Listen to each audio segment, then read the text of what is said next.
Saudara, hari ini adalah hari yang spesial. Kita Mother's Day. Dan saya percaya ini sangat memberkati kita semuanya. Mana ibu-ibu angkat tangannya? Yeay, kita beri tepuk tangan buat ibu-ibu. Luar biasa ya. Dan saya ingin sharing firman Tuhan kalau tadi pagi Pastor Petra dan Ibu Lilia, kali ini saya. Dan kami menyampaikan bahwa Pastor Yahya sedang tidak ada di Jakarta. Beliau sedang melayani dan berada di Amerika. Jadi kami berdua lah yang ada pada hari ini. Amin. Baik. Nggak beda jauh dengan judul dari Pak Petra tadi ya. Nah, saya ingin share khusus firman Tuhan ini dalam Mother's Day ini dalam konteks judul warisan iman seorang ibu. Ya, warisan iman seorang ibu. Ya, bagaimana kita menghormati dan mengasihi ibu. Ya, bagaimana saudara perspektif kita, bagaimana kita menghormati, bagaimana kita menghargai peran seorang ibu. Baik saudara sebagai suami, saudara-saudari sebagai anak-anak. Bagaimana sikap kita. Dan kita akan lihat perspektif firman Tuhan. Seperti apa yang Tuhan mau, yang menghasilkan generasi yang takut akan Tuhan, yang melayani Tuhan. Di 2 Timotius 1 ayat 3-5. Seorang Paulus yang memuridkan seorang namanya Timotius. Timotius itu anak remaja, Bapak Ibu. Umurnya masih muda. Ya, masih muda, kira-kira 3-14 tahun. Siapa 3-14 tahun di sini? Ya. Ya, kira-kira bayangkan di Timotius. Nah, saudara, dan seperti mendapatkan figur seorang ayah yang namanya Paulus. Jadi dia dibimbing, dia diajar. Nah, sekarang kita lihat bagaimana sih pandangan Paulus kepada Timotius ini. Ayat 3, aku mengucap syukur kepada Allah. Jadi Paulus ini selalu mengucap syukur kepada Tuhan. Ya, karena bukan hanya dia, tapi partnernya yang bernamanya Timotius, yang mungkin orang anggap sepele, anak remaja, anak teens kalau kita heritage. Tapi Paulus begitu menghormati. Ya, yang kulayani dengan hati nurani yang murni seperti yang dilakukan oleh nenek moyangku. Itu Paulus ya, orang yang cinta Tuhan, sebenarnya takut Tuhan, cuma jalannya salah. Sehingga dia bisa menganiaya orang Kristen. Tapi dia sangat Yahudi, saudara. Sungguh-sungguh agamais sekali orangnya. Ya. Dan selalu aku mengingat engkau dalam permohonanku. Ini ditujukan surat. Ini surat pastoral kepada muridnya. Ya, kepada Timotius. Dia selalu ingat akan Timotius dalam setiap permohonannya. Baik siang maupun malam. Dan apabila aku terkenang akan air matamu yang kau curahkan. Jadi waktu perpisahannya dengan Timotius. Timotius itu menangis dia. Tapi bukan tangisan cengeng. Tapi Paulus melihat satu tangisan yang penuh dengan sukacita. Penuh dengan pengharapan. Satu tangisan yang dipenuhi dengan bobot yang luar biasa. Bukan tangisan anak remaja yang seperti kehilangan induk. Tapi satu tangisan anak remaja yang dipenuhi dengan firman. Yang dipenuhi dengan iman. Kira-kira begitu. Jadi bukan biasa. Karena Paulus melihat perkembangan daripada Timotius. Dia bilang, aku melihat yang kau curahkan air matamu itu. Aku ingin melihat engkau kembali. Luar biasa ya. Kalau saya bilang, saya ingin melihat anak-anak heritage. Saya ingin melihat mereka kembali. Kalau papa bilang, saya ingin melihat engkau kembali. Ada kerinduan. Amin. Nah, berarti ada sesuatu yang positif. Ada sesuatu yang baik. Nah, pertanyaannya kan, itu tidak jadi begitu saja. Amin. Nggak bisa. Nah, sebentar kita lihat siapa yang berperan di sini. Nggak jadi anak-anak kita begitu aja. Nah, jadi aku ingin melihat engkau kembali. Supaya penuhlah kesukaanku. Sebab aku teringat akan imanmu yang tulus ikhlas. Rupanya fokus daripada Paulus melihat iman daripada Timotius muridnya ini. Iman yang tulus, iman yang ikhlas. Tidak ada tedeng-aling-aling. Iman seorang anak remaja. Apa sih yang dia tuntut dari Paulus? Enggak ada. Anak remaja seperti mereka murni, mereka tulus. Tapi bukan sekedar murni dan kepolosan anak remaja. Ada satu bobot, ada satu nilai plus yang Paulus lihat. Hidup di dalam muridnya ini. Yaitu iman yang pertama-tama hidup di dalam siapa? Nenekmu Lois. Paulus mengenal keluarga, background keluarga daripada Timotius. Aku melihat seperti iman nenekmu Lois. Dan di dalam ibumu, Eunike. Dan aku yakin hidup juga di dalammu. Paulus mau bilang seperti ini, bahwa apa yang kamu punyai selama ini, walaupun aku mentoring kamu, walaupun aku muridkan kamu, tapi ada sesuatu yang aku lihat yang berbeda dengan remaja-remaja yang lain. Dan dia mengenal, ini pasti iman dari nenek dan mamamu. Jadi apa yang kita mau lihat, kita mau belajar, ibu-ibu, oma-oma, opung-opung, ibu-ibu, wanita. Saudara, kita mewariskan sesuatu seperti kata firman Tuhan ini. Paulus mengatakan. Jadi pertanyaan buat kita dulu. Dan ini akan kita belajar hari ini. Warisan apakah yang saudara mama-mama, ibu-ibu, oma-oma, opung-opung, sebagai orang tua, sebagai oma, yang akan kita tinggalkan kepada anak cucu kita? Dimulai dari sekarang. Warisan seperti apa yang akan kita berikan? Kalau judul tadi warisan iman, berarti ini yang digaris bawahi oleh Paulus, iman. Warisan iman. Itulah yang orang akan kenal mengenai kita nanti. Lewat anak-anak kita. Lewat buah-buah kita. Dan yang paling dekat adalah buah rohani kita, yaitu anak cucu kita. Dan bagaimana caranya saudara mewariskan ini? Saya percaya pagi hari ini firman ini akan memberkati saudara. Kalau saya lihat firman Tuhan ini, kalau mau dieksposisi, kita eksegesa saudara. Yang pertama, iman yang tulus dari ibu. Penting buat kita, ada ketulusan. Ketulusan itu menjadi bobot daripada semua apa yang kita katakan. Karena itu dari hati. Bukan knowledge. Bukan pikiran. Apa yang saya khotbahkan kepada saudara. Kalau itu hanya knowledge. Kalau itu hanya teologi manusia yang saya pelajari. Dan saya tidak menghasilkan buah yang baik. Bobotnya gak ada. Saudara mengerti? Bobot itu dihitung dari mana? Buah. Sekali lagi. Orang akan tahu nanti walaupun ranum, walaupun baik ketika dimakan asam. Gak ada bobot. Amin. Tapi kalaupun sederhana tetapi kemudian dia makan, wow, anggur ini luar biasa. Kita akan tahu bobotnya, dia akan terikat kepada pokok anggur yang benar. Namanya Yesus. Ketika orang lihat anak cucu saudara, saudara akan dikenal lewat bobot anak-anak cucu saudara. Karena ini penting sekali buat kita. Saya nggak sedang seminar keluarga. Amin. Tapi mengencourage kita untuk melihat ini. Iman yang tulus dari seorang ibu. Ayat yang kelima. Karena ini ayat 3-5, 3 ayat. Sebab aku teringat tadi akan imanmu yang tulus ikhlas. Yaitu iman yang pertama-tama. Berarti iman yang pertama di mana saudara? Bukan di gereja, bukan di sekolah minggu, bukan di heritage. Iman yang pertama-tama datang kepada dari mama, dari orang tua, dari papa.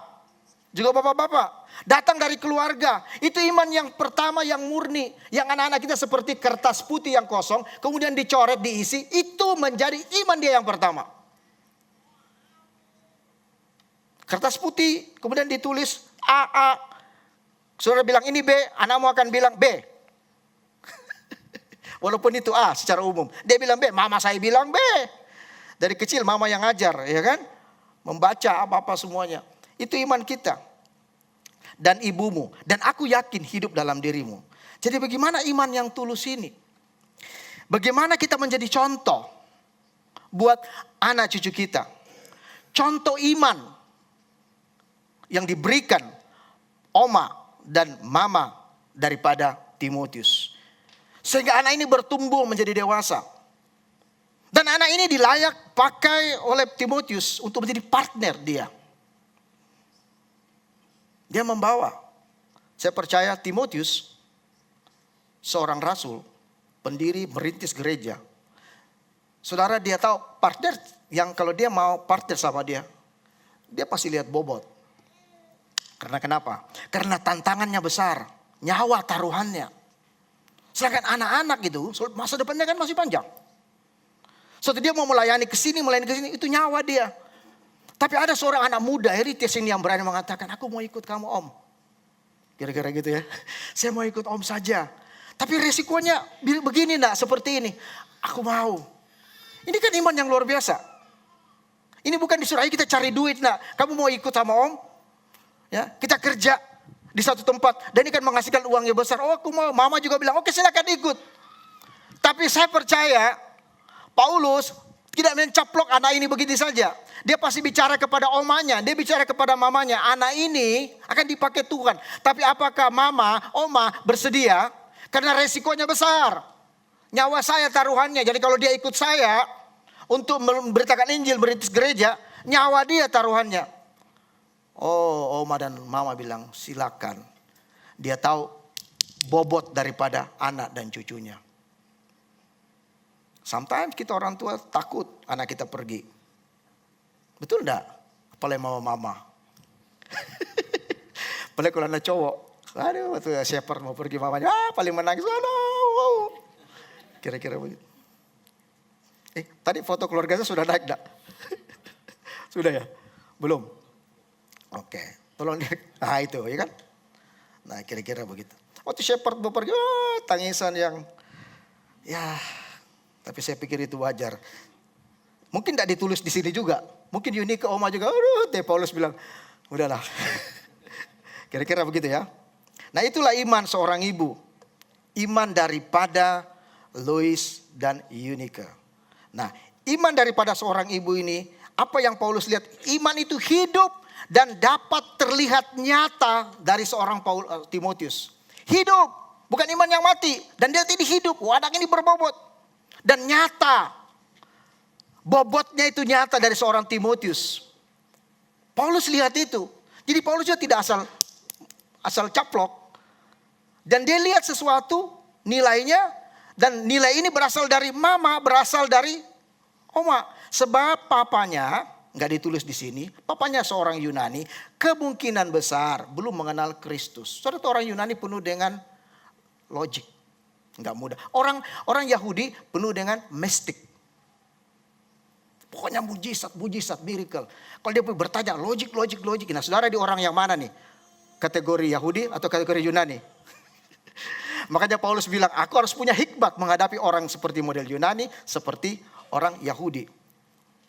Kira-kira begitu. Nah Timotius sudah lihat, oh begini cara kerja orang-orang Yunani papa saya. Oh begini mama saya berpikir. Kira-kira begitu. Dan dia punya hikmat untuk itu. Makanya hidup itu imannya dapat terlihat dan nyata kepada anaknya. Segalanya anak-anak kita menjadi corong buat kita. Menjadi gambaran buat keluarga kita. Tidak ada dari saudara bapak ibu sekalian yang mau melihat anak-anaknya keluarga kita dibilang gak baik. Semua mau. Saya percaya saudara mau. Cuma kita memang perlu belajar.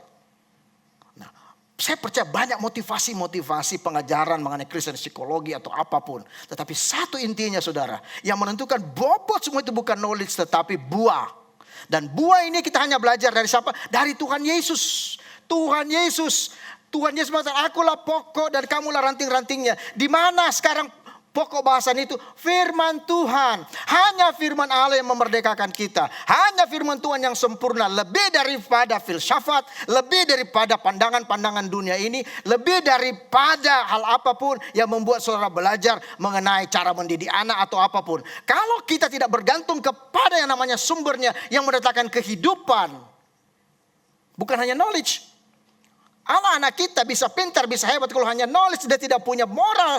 Dia punya moral tapi dia tidak takut akan Tuhan barangkali. Itu hanya moralistik. Nah bagaimana peran kita? Itu saya bilang tadi, apa yang akan saudara belajar setelah firman Tuhan ini? Buah jatuh tidak jauh dari pohonnya. Jadi jangan salahkan guru sekolah minggu. Oh kakak-kakak heritage. Ya kita dong. Amin. Karena ini hari spesial. Saya mengundang istri saya untuk berbicara lebih banyak pengalaman. Pengaruh ibu dalam kehidupan anak. Jadi mungkin dia lebih tajam beritahu sama saudara. Happy Mother's Day buat para ibu-ibu yang ada di tempat ini. Ya. Ibu-ibu yang luar biasa. Oke. Karena firman Tuhan katakan mendapatkan istri, mendapatkan sesuatu yang baik dari Tuhan dan dia dikenan oleh Tuhan. Jadi bapak-bapak, sewaktu engkau mendapatkan istri, anak-anak, sewaktu mendapatkan mama, ya, dengan kehadiran kita, hidup anak-anak kita, hidup suami kita akan menjadi baik. Amin. Ya, kita belajar sekarang seperti tadi suami saya katakan, kita belajar dari mana kehidupan Timotius. Kalau kita baca di kitab di Timotius tadi, kita lihat bagaimana sih Timotius itu, ya. Dia Timotius seorang pelayan Tuhan yang terdidik, ya, dia terdidik. Yang kedua, Timotius anak muda yang berintegritas, yang takut akan Tuhan dan mempunyai iman yang teguh. Dan ketiga, kalau kita baca sebelumnya ya, Timotius itu seorang anak yang bisa memiliki integritas dan bisa menjadi teladan. Walaupun dia muda, di dalam perkataannya, di dalam kekudusannya, di dalam kesuciannya, di dalam tingkah lakunya, dia bisa menjadi teladan. Apakah itu terjadi begitu saja? Ya, kita belajar sekarang. Timotius bisa seperti itu. Siapa di sini ibu-ibu, bapak-bapak yang ingin anaknya seperti Timotius? Pasti kita semua mau kan? Anak-anak kita terdidik, anak-anak kita berintegritas, mereka bisa menjadi contoh di dalam kelakuan mereka, kesucian hidup mereka, keteladanan hidup mereka. Tetapi ada seorang ibu, ya, ibu dari Timotius yang memberikan hidupnya sehingga Timotius menjadi seperti yang saya sebutkan tadi. Kita belajar, kita mulai baca di kitab 2 Timotius 3 ayat 14 sampai 15 ya. Saya baca, tetapi hendaklah engkau tetap berpegang pada kebenaran yang telah engkau terima dan engkau yakini dengan selalu mengingat orang yang telah mengajarkan kepadamu. Ingatlah juga bahwa dari engkau kecil engkau sudah mengenal kitab suci yang dapat memberi hikmat kepadamu dan menuntun engkau kepada keselamatan oleh iman kepada Kristus Yesus. Timotius bisa menjadi teladan. Ya, walaupun dia masih muda, ya, sekitar umur 14-15 tahun, kenapa dia bisa menjadi teladan? Pertama, dia memiliki seorang ibu yang dari kecil, Timotius dari kecil sudah mengajarkan tentang kitab suci. Sehingga Timotius bertumbuh menjadi orang yang penuh dengan kebenaran, yang hidup dengan bijaksana. Yang kedua, karena unik, mamanya memiliki iman yang tulus, ikhlas. Seperti tadi dikatakan Pak Is, tulus ikhlas. Tulus ikhlas itu apa sih artinya? Mamanya ini punya keyakinan yang kokoh kepada firman. Seperti firman Tuhan katakan, aku mempunyai keyakinan yang kokoh akan Injil, bahwa hanya Injil yang menyelamatkan. Gak ada yang lain, hanya Injil yang menyelamatkan. Dan keyakinan itu yang unik sebagai seorang mama dan Louis sebagai seorang nenek impartasikan kepada Timotius. Oke? Ya. Kalau kita baca di dalam di 2 Timotius ini, seperti tadi Pak Yesi katakan bahwa Yunik memiliki seorang suami, ya. Tetapi suaminya ini belum kenal Tuhan, ya. Jadi Yunika mempunyai tantangan juga di dalam kehidupannya, ya. Suaminya belum kenal Tuhan dan mereka hidup saat itu di lingkungan penyembahan berhala. Jadi Yunik tidak hidup di zona di keadaan yang baik-baik aja, ya. Mungkin saat ini keadaan kita juga seperti itu. Begitu gampang anak-anak kita akan terpengaruh dengan hal-hal yang tidak baik. Ya.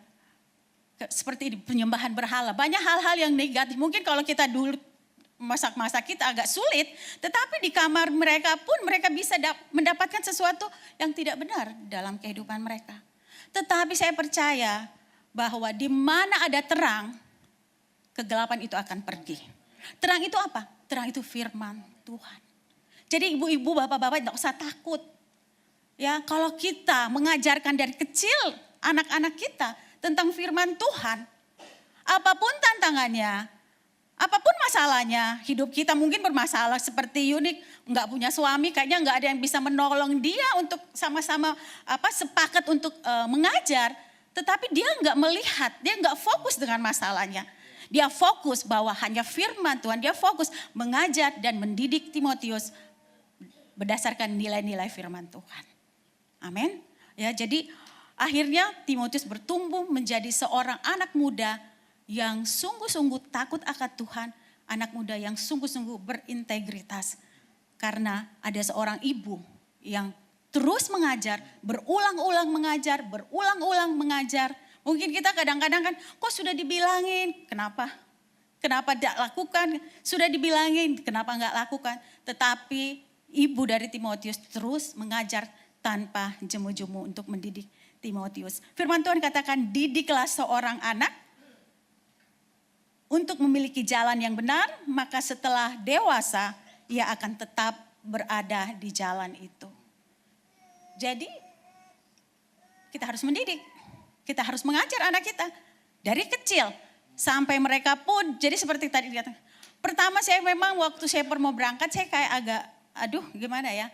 Tapi saya percaya bahwa setiap firman, setiap kebenaran yang kita sudah tabur, yang terus kita tabur dan kita doakan itu akan bertumbuh. Nggak ada satupun firman Tuhan, ya, tidak ada satupun kebenaran yang akan berlalu, pasti akan berbuah.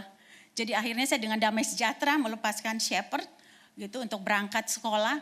Dan saya percaya bahwa dimanapun dia pergi, kalau Tuhan yang suruh dia pergi gitu, dia bisa akan menjadi contoh dan teladan karena sudah ada firman yang menjadi pegangan buat hidupnya, gitu ya. Jadi Amsal 31 ayat 26 mengatakan tentang wanita bijak ya, ia membuka mulutnya dengan hikmat dan ajaran yang lemah lembut ada di lidahnya. Sebagai wanita, kita wanita, firman Tuhan katakan, kalau kita wanita itu dua hal. Wanita bijak membangun, sedangkan wanita yang bebal menghancurkan dengan tangannya sendiri. Jadi terbangunnya suatu keluarga yang benar itu sebenarnya ada di tangan seorang wanita. Ya.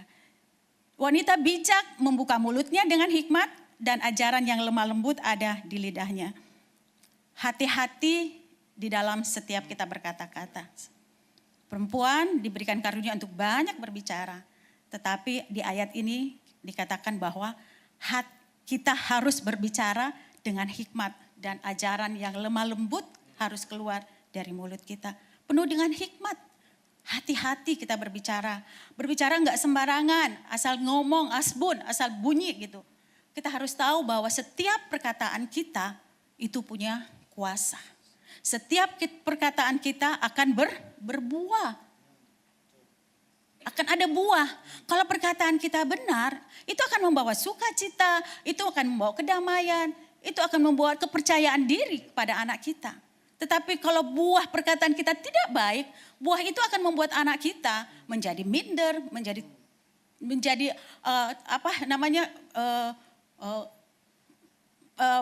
menjadi luka, menjadi pahit. Jadi hati-hati. Kita sebagai ibu-ibu mungkin kelebihan di dalam berkata-kata. Tapi hati-hati di dalam berkata-kata. Firman Tuhan cepat mendengar tetapi lambat untuk berbicara. Berkata-kata. Cepat mendengar. Kita mendengar cepat. Harus kita mendengar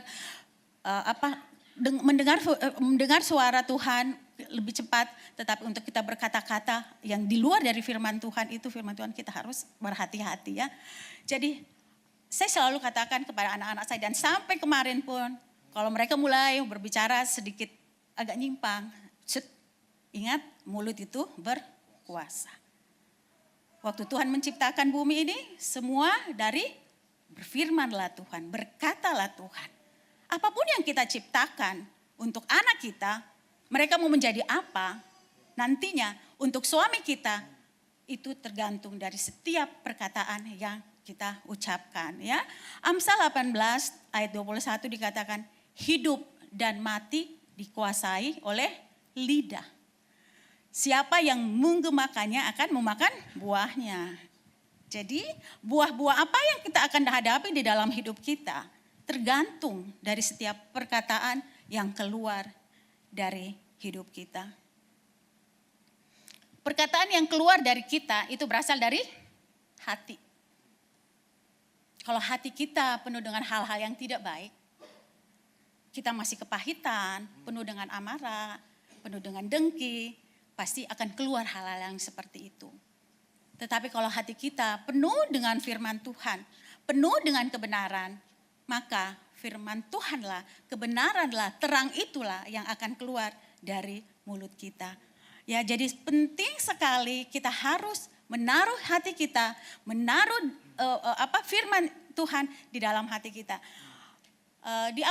Di Mazmur katakan bahwa betapa aku cintai Tauratmu.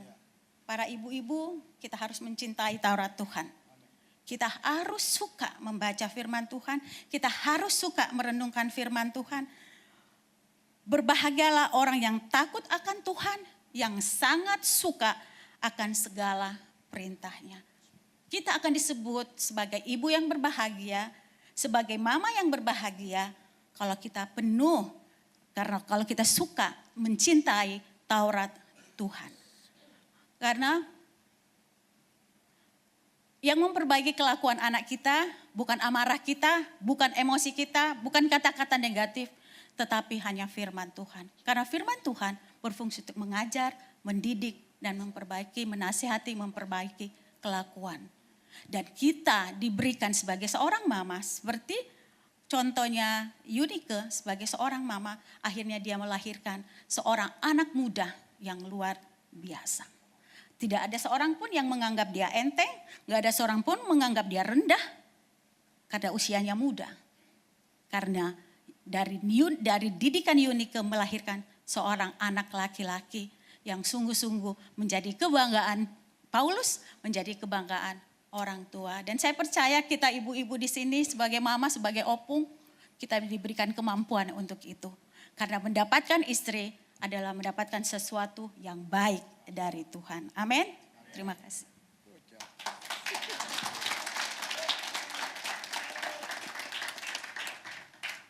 Ya, itulah dari Bu Neni. Dan ya, sekarang zaman Zoom, video call itu mudah dan kita bisa berbicara dengan anak kita walaupun di luar. Jadi paling sering, ayo kita telepon dulu, video call. Dan kebiasaan baik yang saya bangun adalah setiap hari Jumat, saya berdoa keluarga, membangun family altar. Supaya bertemu dengan anak-anak saya juga. Itulah kita diskusi dan kita menyampaikan isi hati kita bersama-sama, kita curhat dan bawa ke Tuhan dan berkati. Tuhan memberkati kita semua. One day kemarin di luar cerita tiba-tiba Pak Paus meninggal dan kemudian ada shepherd televisi kemudian mulai berbicara sebagai wawancara itu darurat. Bicara, betapa hati kita senang anak kita ternyata buahnya baik. Ya, berbicara di televisi nasional karena itu masih pagi, masih 3-4 jam setelah meninggal dia sudah bisa berbicara dan secara seluruh Indonesia melihat itu dan itu orang report, wah Pak Yes, saya juga kaget. Luar biasa ya. Jadi bukan jurusannya di situ politik tapi kenapa bisa berbicara seperti reporter? I don't know. Ya, itu luar biasa. Ya, Saudara, jadi hai anak-anak, kita harus melihat semuanya ini. Ya, kemudian supaya apa? Pak Peter sudah bagi juga tadi. Hai anak-anak, taatilah orang tuamu. Ya, dibilang seperti itu. Bagaimana kita menghormati dan menghargai orang tua kita? Ya, bagaimana kita menghargai dan menghormati orang tua kita? Nah, kalau para remaja atau kita pun yang masih punya mama atau masih punya oma, saudara sudah ibu-ibu, harus respect kepada mama. Jangan berpikir karena kita udah tua, kita juga punya penghasilan, terus kita punya mama, kita nomor keberapaan mama itu juga. Enggak. Bagaimanapun mama itu punya peranan dalam kehidupan saudara. Ingatlah selalu mamamu, even though kamu sudah punya anak gede-gede. Tapi kalau nggak ada mama yang mendidik kita, nggak berdoa buat kita, nggak ada oma yang berdoa buat kita, bagaimana bisa kita seperti ini? Mungkin kita bisa berhasil, kita bisa sukses, tapi bagaimana bobotnya yang saya bilang tadi? Jadi ingatlah kepada mereka. Ya, sini tanggal berapa? Saya lupa tanggalnya. Seharusnya 11 ya. Kalau nggak salah hari ini ulang tahun mama saya. Ya salah, enggak salah. Minggu depan atau hari ini? Pokoknya. Parah ya. Ya. Hari ini. Saya bercanda bosan. Jadi Harusnya kami mau ke makam, tetapi saya pikir ya udah, masih banyak harus kita selesaikan setelah gereja ini. Besok kali. Ya, Amsal bilang seperti ini ya, saudara. Kita harus menghormati mereka. Amsal 1 ayat 8 sampai 9 dari versi firman Allah yang hidup. Dibilang seperti ini bunyinya. Anakku, dengarkanlah didikan ayahmu dan janganlah mengabaikan nasihat ibumu. Anakku, dengarkanlah didikan ayahmu dan janganlah mengabaikan nasihat ibumu. Bapak-bapak, kita punya peran untuk mendidik anak kita. Ibu menasihati mereka. Jadi ini yang selalu terjadi. Saya akan mendidik anak-anak saya bagaimana caranya mereka hidup. Bagaimana kalau mereka punya persoalan. Dan apabila mereka terjadi pelanggaran, terjadi offside. Mama akan bilang, ingatlah apa yang papa pernah bilang. Sharon, Shepherd. Papa pernah bilang apa. Jadi itu diulangi sama mama. Kami punya standar yang sama. Tidak double standar. Saya gak bilang A, istri saya bilang B. Anak saya jadi bingung. Yang mana saya mau dengar. Katanya anak akan cari siapa yang paling lemah. Siapa yang bisa dipengaruhi. Papa kah atau mama. Jadi saya akan mendidik mereka. Dan istri saya akan selalu menasehati. Bahwa apa yang dikatakan oleh papa. Mengingatkan mereka. Jadi bapak-bapak juga punya bagian. Begitu caranya kita menghormati istri kita. Jangan biarkan istri kita berjuang sendiri untuk mendidik, mengurus anak-anak kita. Amin. Kira-kira seperti itu saudara ya. Nah, Amsal ini mengatakan ayat 9, karena ajaran mereka mereka akan menjadi seperti mahkota di atas kepalamu dan kalung mutiara di lehermu. Itu ajaran. Ajaran yang kita berikan kepada anak-anak kita, yang mama berikan kepada mereka, yang papa didik kepada mereka. Ketika orang melihat anak-anak saudara, dibilang seperti apa? Mahkota di kepala dan kalung di lehernya. Orang akan melihat bapak, ibu. Orang akan melihat anak-anak saudara. Wah, mahkota. Kira-kira itu bobot ya. Kelakuan value dia. Value yang saudara tanamkan dengan firman Tuhan. Itu seperti mahkota. Seperti kalung hiasan. Dan orang akan melihat turunan saudara. Makanya Paulus bilang, aku tahu ini tidak mudah. Tapi ini tidak juga gampang. Ini datang dari nenekmu Lois dan mamamu Yunike. Jadi orang akan lihat anak-anak kita. Berjuang dengan iman kita. Bawa kepada Tuhan keluarga kita. Maka saya respect sekali dengan ibu-ibu ini. Dan dikatakan, saudara, ya seperti itu. Itu akan menjadi mutiara di lehermu. Mahal itu saudara. Yang disebut ini hal yang mahal. Dan hal yang mahal dalam anak-anak kita tidak datang begitu saja. Datang dari warisan ibu. Karena spesial kita bicara ibu. Hai anak-anak, taatilah orang tuamu di dalam Tuhan. Hai anak-anak, para remaja, para youth. Taatilah orang tuamu di dalam Tuhan. Karena haruslah apa? Demikian. Memang harus, gak bisa ditawar. Harus saudara. Jangan saudara kompromi dengan ini. Harus jawabannya. Saya tidak akan kompromi dengan harus. Sekali lagi. Jangan bilang, oh itu tidak buktinya dia dengan mamanya tidak begitu. Gak bisa, standarnya adalah firman. Haruslah demikian. Hormatilah ayahmu dan ibumu. Ini adalah suatu perintah. Sekali lagi, apa? Perintah yang perintah yang penting buat saudara. Penting seperti yang nyata dari janji ini. Ada janjinya kalau saudara ikut perintah ini. Supaya kamu berbahagia dan panjang umurmu di bumi. Bukan multivitamin, bukan suplemen. Mengingatkan pada para remaja. Sampai anak-anak sudah merasa lebih hebat daripada mamanya. Lebih tahu daripada mamanya. Lebih tahu daripada papanya. Tapi saya beritahu kepada saudara. Firman Tuhan yang ada dalam diri mama dan papamu itu punya kuasa, punya bobot. Dan itu bisa create masa depan saudara. Karena firman yang menciptakan hidup saudara. Firmanlah suatu mamamu berdoa di doa ibu aku dengar. Anak-anaknya selalu mendengar bagian mamanya berdoa menyebut nama anaknya satu persatu. Itu terjadi. Dan itu terjadi dan waktu kita melihat sekarang buahnya dengan air mata. Dengan didikan. Waktu kita lihat buah seperti ini. Hati kita menjadi sukacita dalam Tuhan. Bahwa Tuhan engkau tidak pernah gagal. Engkau enggak pernah salah. Engkau tidak pernah tidak menepati janjimu. Bukan karena kami pendeta, bukan. Tapi karena kami mau taat kepada firman. Dan bapak-bapak, kamu juga, Efesus 6 ayat 4.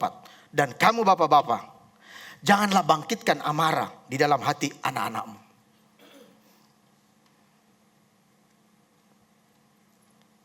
Emosi. Tetapi didiklah mereka di dalam ajaran dan nasihat Tuhan. Kembali, siapa yang mendidik? Papa. Tidak harus kita paksa saudara. Tapi kita harus mulai belajar. Amin. Saya berdoa, saya percaya. Tidak ada yang sempurna memang kita. Saya masih terus belajar. Kalau saya sempurna, saya raib dari saudara nanti. Saya masih bisa buat salah. Sometimes saya menyakiti hati anak-anak saya. Tapi saya harus berani minta maaf kepada mereka. Sometimes saya melukai. Nah, saudara pikir saya tidak pernah sakiti anak-anak saya. Mungkin besok bisa, kemarin bisa. Tapi saya harus bisa berani dengan jujur, terbuka kepada mereka. Apalagi kalau mereka udah remaja. Karena itulah teladan yang kita berikan. Buat saudara bisa berikan, minta maaf, excuse, maaf. Maka anak-anak akan lihat, begini papa saya. Itulah didikan yang kita impartasi. Dan dikuatkan dengan doa dan nasihat daripada ibu. Amin.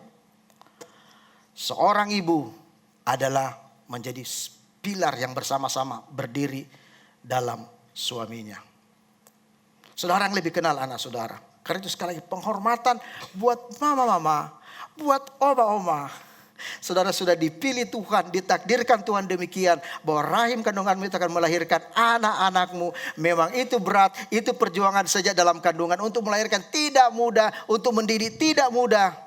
Tetapi Paulus mengatakan seperti seorang yang sakit bersalin. Nah, kalau dalam penginjilan itu perintisan gereja, dalam pertumbuhan rohani, Paulus bilang seperti seorang yang sakit bersalin. Pernah baca ayat itu? Sekali lagi, seperti seorang sakit bersalin. Paulus tidak pernah hamil. Tapi dia lihat bagaimana ibu-ibu yang bersalin. Aduh sakit, berteriak. Luar biasa kan? Tapi sekarang kan sudah canggih sesar. Tapi sudah lihat ibu-ibu yang melahirkan langsung sakit, dia berteriak. Aduh, dimarah-marahin lagi sama dokter atau suster. Ayo bu, ayo bu. Ayo teriak. Sakit. Tapi setelah itu Paulus bilang, kenapa sakit bersalin? Saudara tahu? Karena setelah melahirkan, dia mau hamil lagi. Dia mau hamil lagi.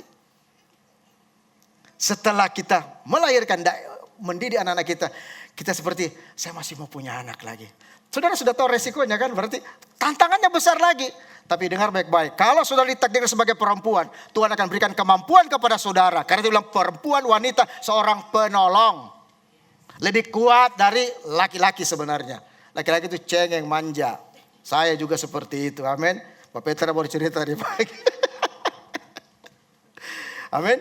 Engkau kuat ibu-ibu.